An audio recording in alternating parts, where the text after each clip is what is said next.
fresh information is being obtained on the Philae obelisk, the stone monument that played such a key role in helping to decipher Egyptian hieroglyphs.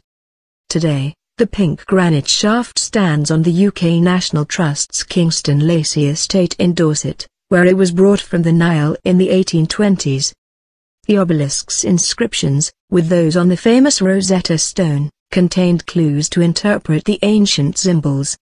Now, the monument is being studied anew with modern imaging techniques. Oxford University researchers say their investigations are revealing markings that were previously too worn to be investigated properly. The last time anyone made a good record of what was on this stone was in 1821 when a lithograph was commissioned to celebrate the obelisk's arrival at Kingston Lacy, explained Dr Jane Masséglia from the Centre for the Study of Ancient Documents. We had no way of knowing that that drawing was correct. But our images show that whoever did the lithograph, especially of the hieroglyphs, made a really great job.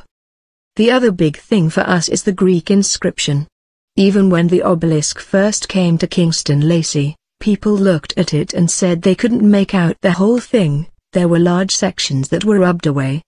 But we can now see the remains of that in a way no one has been able to do previously, she told BBC News. The study could not be more topical right now. Philae is also the name of the robot that the European Space Agency, ESA, intends in the coming weeks to land on a comet far from Earth. This little probe is so called because, like its Egyptian namesake, it too could provide valuable new insights on ancient times, the very beginnings of the solar system, 4.5 billion years ago. The Oxford team like to say they are engaged in digital archaeology. We're also doing some archaeology, if you like, but in space, commented ESA's comet specialist Dr Gerard Schwem. The troubled 2nd century BC obelisk was observed on the Nile island of Philae by adventurer and collector William John Banks on one of his grand tours. He was so taken by it, he had the granite artifact transported to his family home in southwest England.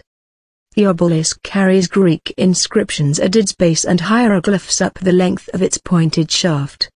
It is the repetition of the names of ancient Egyptian kings and queens, Ptolemy and Cleopatra, in both writing forms that gave scholars important leads in their quest to translate the older of the two symbolic systems.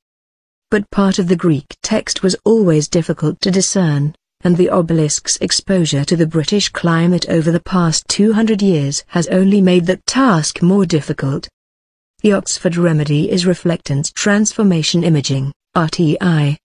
This involves photographing a stone surface as it is lit from many different angles.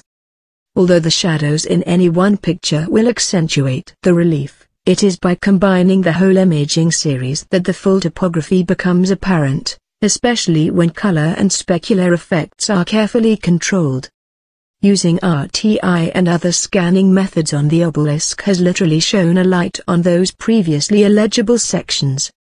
It gives us a good opportunity now to look at the relationship between the two inscriptions, to see if they're talking about the kings in similar ways, because there's the potential that they were appealing to different ethnic communities, said Dr. Rachel Mayers, who is affiliated to both Oxford and Reading universities. You've got the hieroglyphs that are showing the king as a traditional pharaoh, and the Greek that might be saying something a little bit different to other people reading those inscriptions. The UK and European space agencies have taken the opportunity this week to highlight the Oxford research. ESA is leading the mission to Comet 67P/Churyumov-Gerasimenko, with the UK acting as a major contributor, in terms of funding and technology involvement.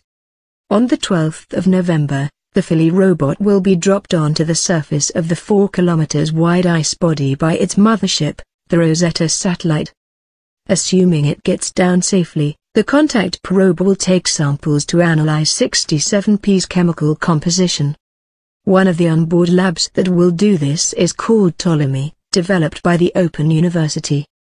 Because comets formed at the same time as the planets, scientists hope the Philae robot's data can inform them about the chemistry and physical processes that went into creating the solar system.